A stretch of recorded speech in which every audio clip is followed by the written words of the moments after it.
I'm happy to be joined right here in studio with the NBA champion himself, Kendrick Perkins, and, of course, the Basketball Hall of Famer, Mike Wilbon. Wilbon, let's start with you. CP3 expected to return tonight. What kind of impact you expect him to have? The kind of impact he had all season, the kind of impact that led them to second seed in the entire NBA in terms of record. Listen, you look at game 2, and the Suns win this game, but Devin Booker, Mikal Bridges, and Jay Crowder shot 7 for 26, Stephen A.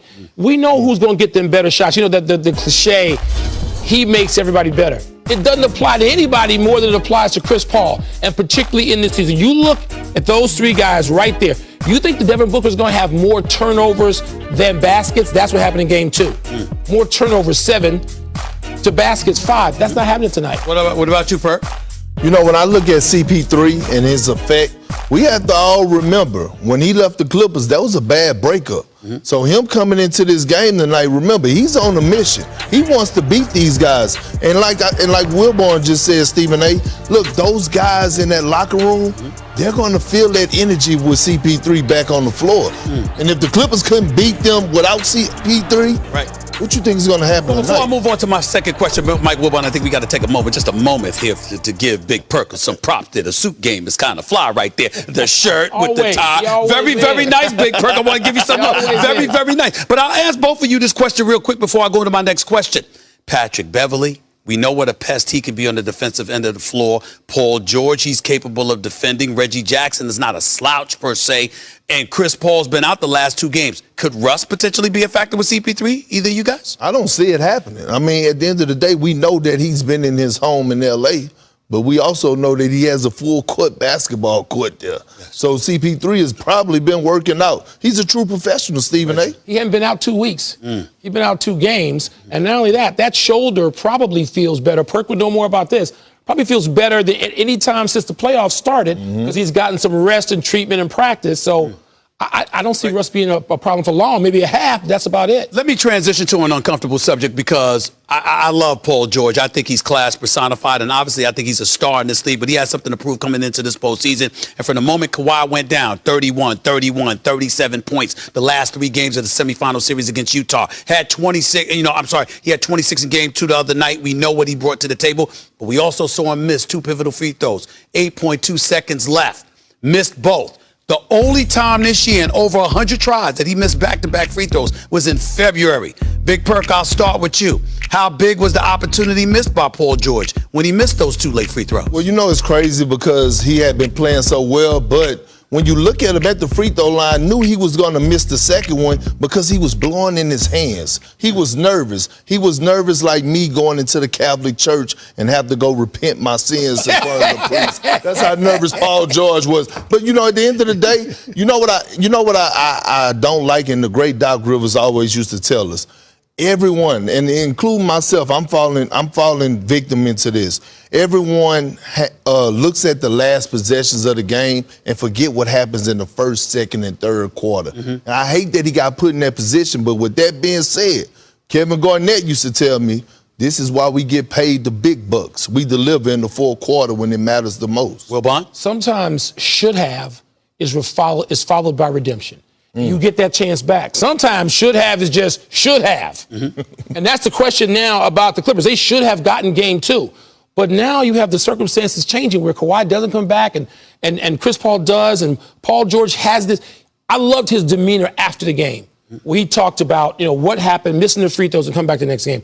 But sometimes you don't get that chance back. The Clippers had 2 chances to take advantage of Chris Paul's absence and did not. And what happens next? And I'm waiting for people to acknowledge this, guys.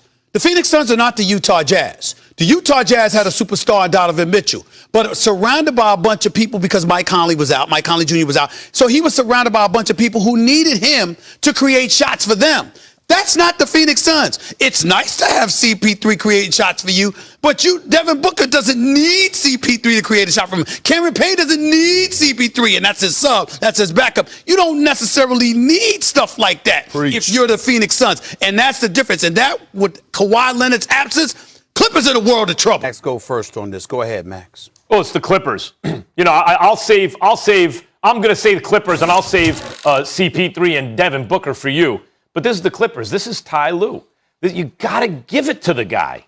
You know, it's not like he didn't coach well in the first 2 games, considering he didn't have his best player, and they lost by the skin of their teeth on the road. You know, in front of a raucous crowd. Stephen A is complaining their crowd isn't good, but the Phoenix crowd was good. And they won. They came within a possession of winning both games, really. And that's Ty Lue. In the last series, he goes to the small ball lineup, Nick Batum, and in this series he realizes, wait, I got to get bigger. Puts in Zubac, right? But then it's not just, well, okay, fine, I've made this one substitution basically, or changed the rotation a little bit. What happened last night that was even different from game 2? It was a very close game.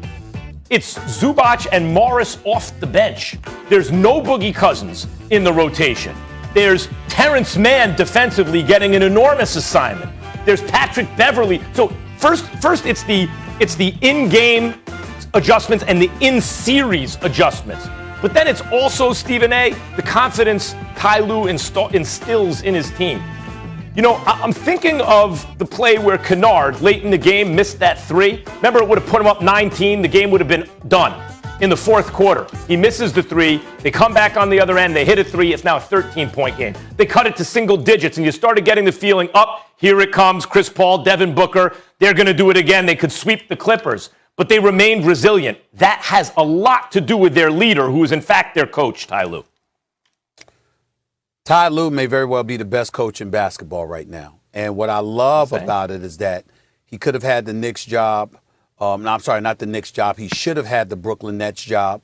That wasn't to be. He should have had the Lakers job. That wasn't to be. But what I love about him right now is that without LeBron James, he's showing his brilliance as a coach and showing that he's a top-notch coach that should have been given far more credit than he ever received. That's number one. Having said all of that, I would tell you it's still the Suns for me as it pertains to the question because of the shooting woes of Devin Booker and Chris Paul, obviously. 5 for 21, 5 for 19, a combined 10 for 40. They haven't missed 30 shots in the game all year long.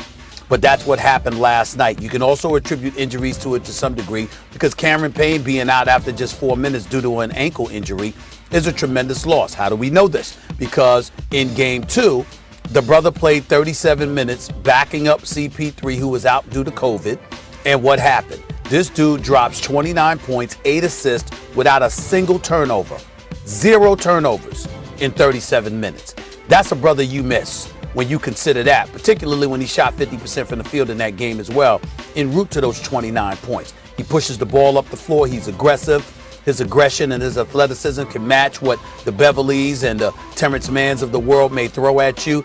And we know they played stout defense on Devin Booker. But let's face reality. If we really calling it like we see it, this dude got his nose broke in game 2. He's playing with a mask on in game 3. So I'll throw him a slight mulligan in that regard.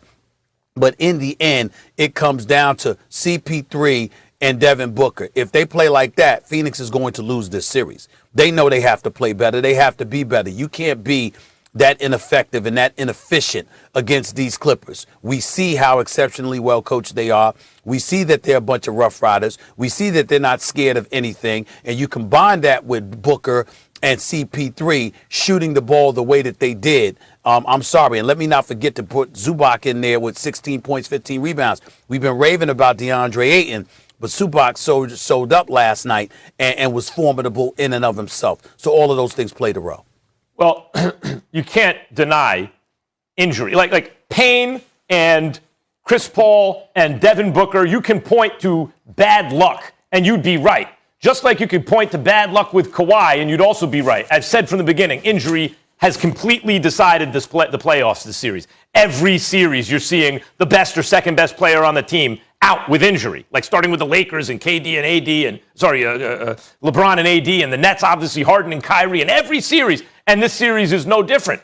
But again, the Clippers were on the other end of that when they weren't playing with Kawhi, who they still didn't have.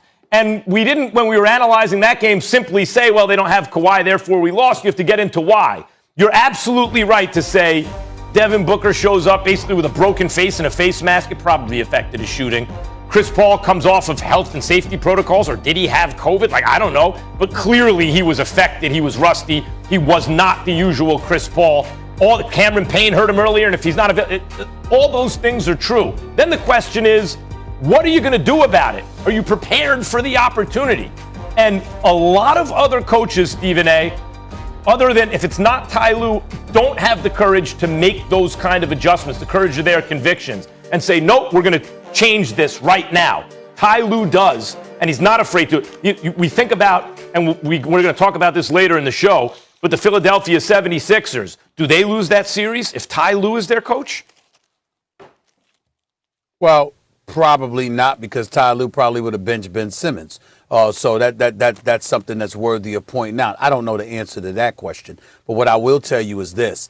When you look at these playoffs, we got a Clippers team. Just like I said, these playoffs, are injuries aside, these playoffs have been incredibly thrilling. I mean, right now, night to night, we're looking at the Atlanta Hawks, and I said to you the other day, they could win the championship.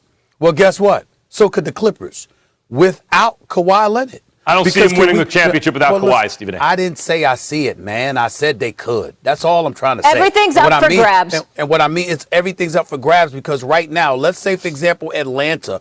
Suppose Atlanta beats Milwaukee, and then the Clippers end up upending Phoenix. And then you got those Rough Riders putting the same kind of defense on Trae Young that we saw them do against Devin Booker over the last 2 games, or to a lesser degree CP3 last night. All I'm trying to say is that it's really up for grabs, and you don't know, which makes it very exciting. If they can win a championship without Kawhi, put Ty Lue in the Hall of Fame right now. Stephen A., the reason I brought up the Clippers is who was their last coach? Doc Rivers. If Doc was the coach of the Clippers, they'd be down 0-3 right now. Interesting point. We'll get into that a little bit later.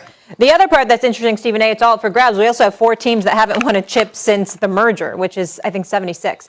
We'll keep it rolling here, fellas. More good stuff to get to in the NBA. The Hall of Famer, Scottie Pippen, talking all things NBA.